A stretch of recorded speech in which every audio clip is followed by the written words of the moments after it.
Welcome to Unit 1, Lesson 6, Factoring. Let me first start out by saying factoring is huge. You've learned it before, and it didn't go away. It's here in Algebra 2. It will not go away in the future either. You'll need it in pre-calculus, you'll need it in calculus, and so forth. Factoring is such a key component that is in almost every high school math class and college math class until you start getting into more complex mathematics. You can never forget how to factor. So this is a pretty important lesson. Okay, hopefully it's review.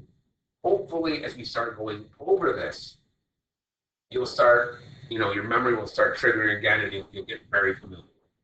Okay, so let's get started. Factoring using the greatest common factor. The greatest common factor means that I can pull out a common factor from every term in my polynomial. Okay? So let's get started. Okay, I have example, my first one here. 6n squared plus 9n.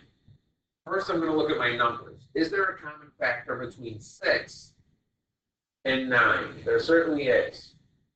3 goes into both of them. All right? Then I'm going to look at my variables.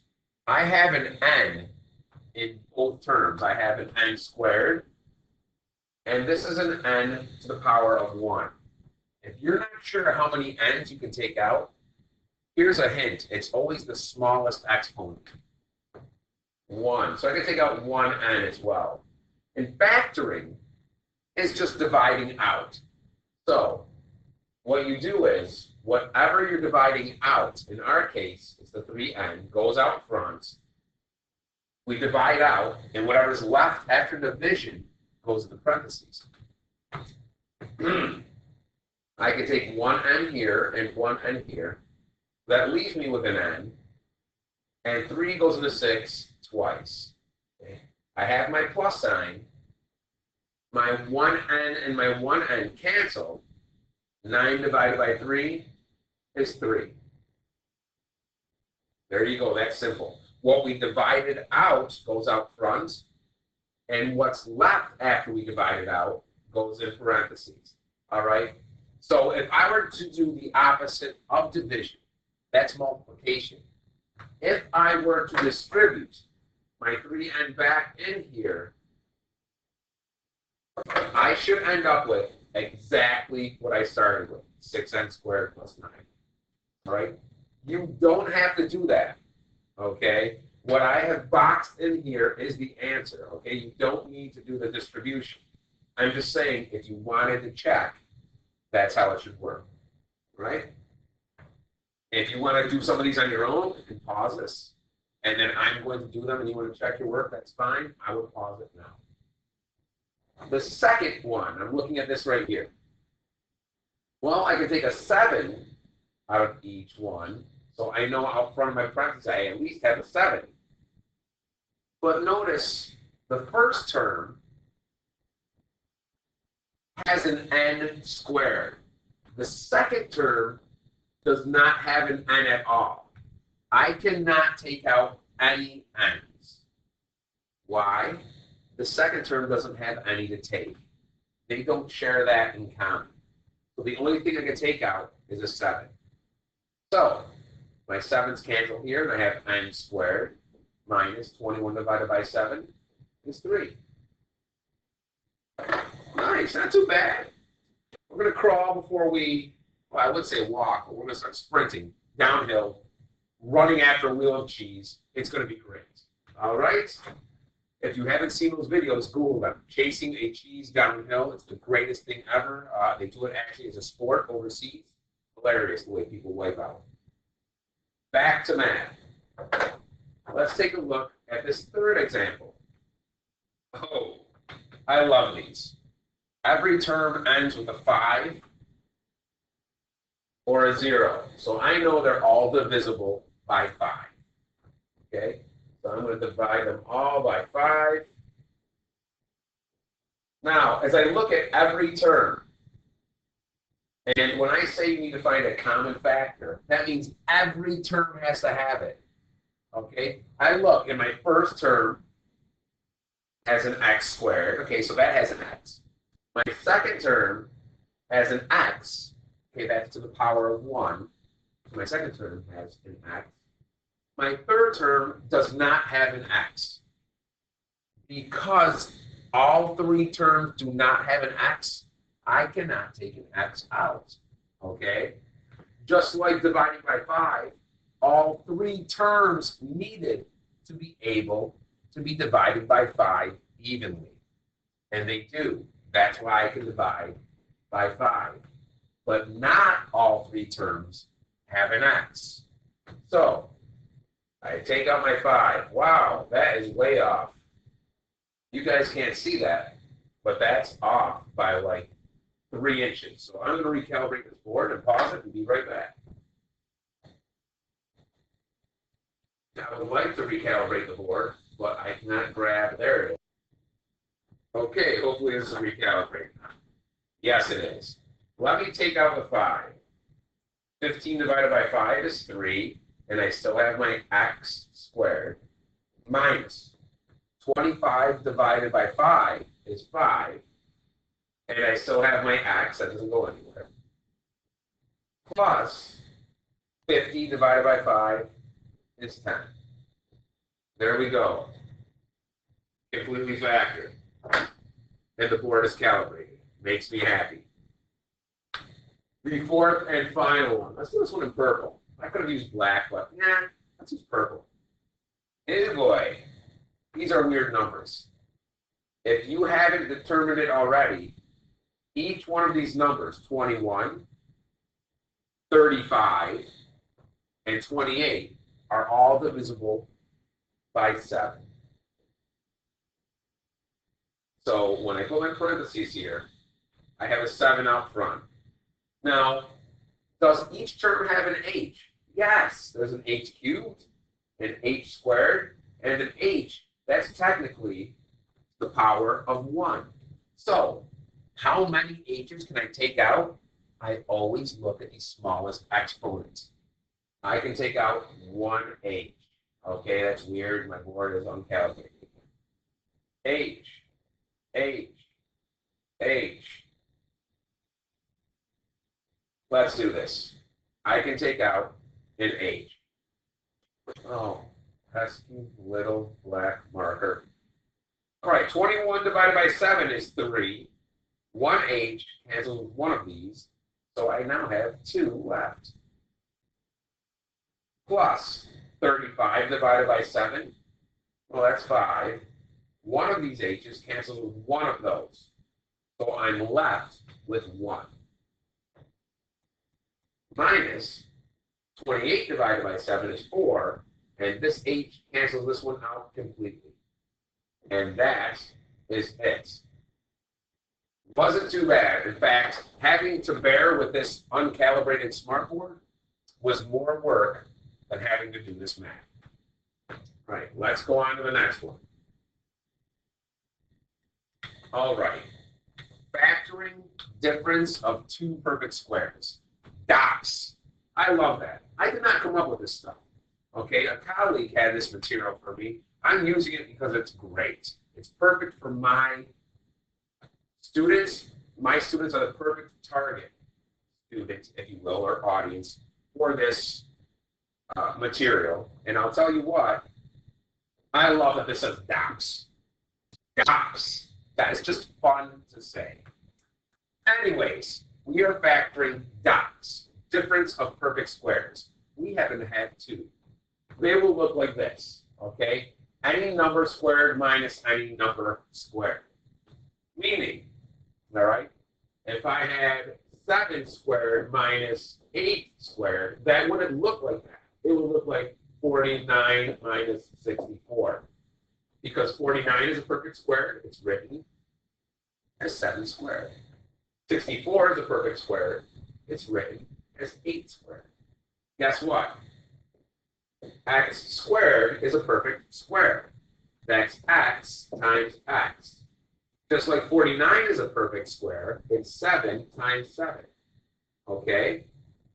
So, let's do this. Let's do this. The one great rule about factoring perfect squares is as follows. This is how I do it. I'm looking at example 1. I see 25x squared minus 49. In my mind, I know those are two perfect squares. Okay? 25 is 5. Yep, this is way off again. Is 5 squared. All right?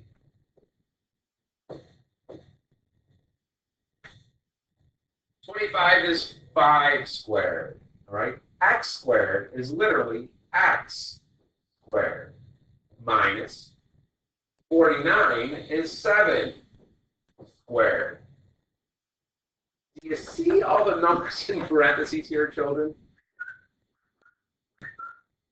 5x minus 7, right? And then we do the same thing in 2 sets of parentheses. Except my second parenthesis does not have a minus. It has a plus. How come it has a plus? All right? There is no middle term here. You see how there's an x squared? There's a number without an x. There is no number that has one x in the middle of it. How come? Because the minus and the plus cancel that out.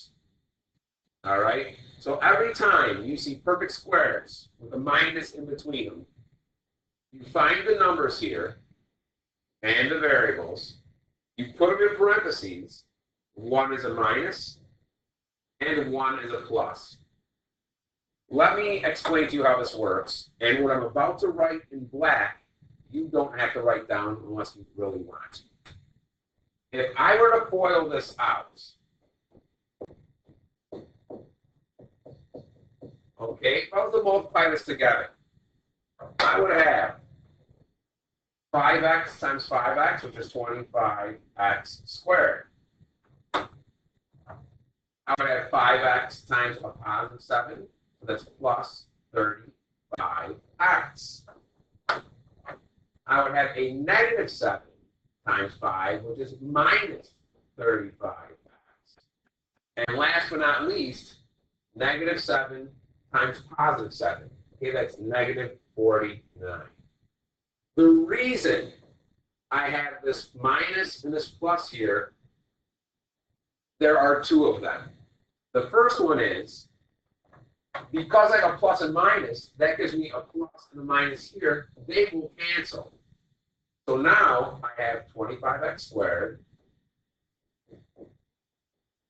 minus 49. And that's what I started with, isn't it?